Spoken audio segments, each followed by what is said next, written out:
అందరికీ నమస్తే అండి. Welcome to Hari Rayalaseema YouTube channel. ఈరోజు టాపిక్ వచ్చేసి మనకు ఆగస్టు 15 నుంచి ఒక 3 పథకాలు అయితే అమలులోకి రావడం జరుగుతూ ఉంది. మరి ఈ 3 పథకాలు ఏంటి అనేది వీడియోలో మొత్తం క్లారిటీ చెప్తాను. ఫస్ట్ టైం మన యూట్యూబ్ ఛానల్ చూసే వాళ్ళు ఉంటే ప్లీజ్ లైక్ చేసి సబ్స్క్రైబ్ చేసుకోండి.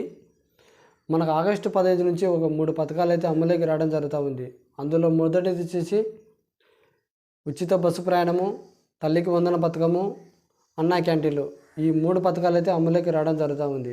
మరి ఉచిత బస్సు ప్రయాణం వచ్చేసి మహిళలకు మన ఆంధ్రప్రదేశ్లో ఎక్కడైనా కానివ్వండి ప్రయాణం చేయడానికి ఉచిత బస్సు ప్రయాణం అయితే కల్పించడం జరిగింది. అయితే కనుక ఇది తెలంగాణలో ఇటు కర్ణాటకలో అమలు అవుతుంది. తెలంగాణలో వచ్చేసి ఖచ్చితంగా ఆధార్ కార్డు చూపించే వీళ్ళు ఉచిత బస్సు ప్రయాణం చేయాలి. కర్ణాటకలో వచ్చేసి మహాలక్ష్మి కార్డు ఇచ్చారు. అక్కడ వచ్చేసి ఆ గవర్నమెంట్ వచ్చేసి మహాలక్ష్మి కార్డు ఇచ్చారు. వాటి మాదిరిగానే మన రాష్ట్రంలో కూడా మహాలక్ష్మి కార్డు మాదిరిగానే ఇంకొకటి ఏదైనా పేరు పెట్టేసి ప్రతి ఒక్క మహిళకు ఈ కార్డు అయితే ఇవ్వడం జరుగుతూ ఉంది.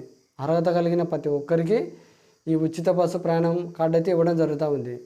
దీనికి టోటల్గా మన ఆంధ్రప్రదేశ్లో ఈ ఉచిత బస్సు ప్రయాణానికి అయ్యే ఖర్చు టోటల్గా వచ్చేసి 250 కోట్లు అంచనా వేయడం జరిగింది. ఈ పథకం ఆగస్టు 15 నుంచి అమల్లోకి రావడం జరుగుతూ ఉంది. తర్వాత వచ్చేసి రెండో పథకం తల్లికి వందన పథకం. ఈ తల్లికి వందన పథకం గత వీడియోలో చేశాను, మన యూట్యూబ్ ఛానల్లో ఉంది. ఎవరైనా చూడని వాళ్ళు ఉంటే చూడండి.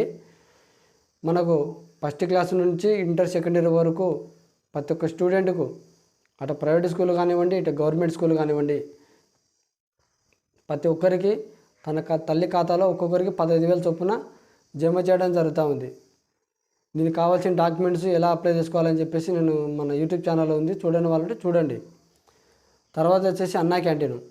ఈ అన్నా క్యాంటీన్ యొక్క ముఖ్య ఉద్దేశం వచ్చేసి తక్కువ ధరకే ఆహారాన్ని అందించాలి, ఎవరైనా ఉపవాసం ఉండకూడదు అని చెప్పేసి ఈ పథకం అయితే రూపొందించడం జరిగింది.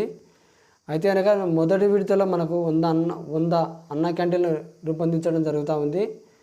రెండో విడతలు వచ్చేసి 83, మూడో విడతలు వచ్చేసి 20 అన్నా క్యాంటీన్లు, టోటల్గా వచ్చేసి 203 అన్నా క్యాంటీన్లు అయితే రూపొందించడం జరుగుతూ ఉంది.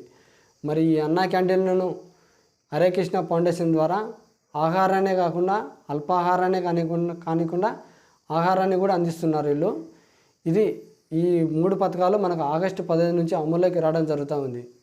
వీటిపైన మీకు ఏదైనా డౌట్ ఉంటే కామెంట్లో తెలియజేయండి. వీడియో నచ్చితే లైక్ చేసి సబ్స్క్రైబ్ చేసుకోండి. Thank you.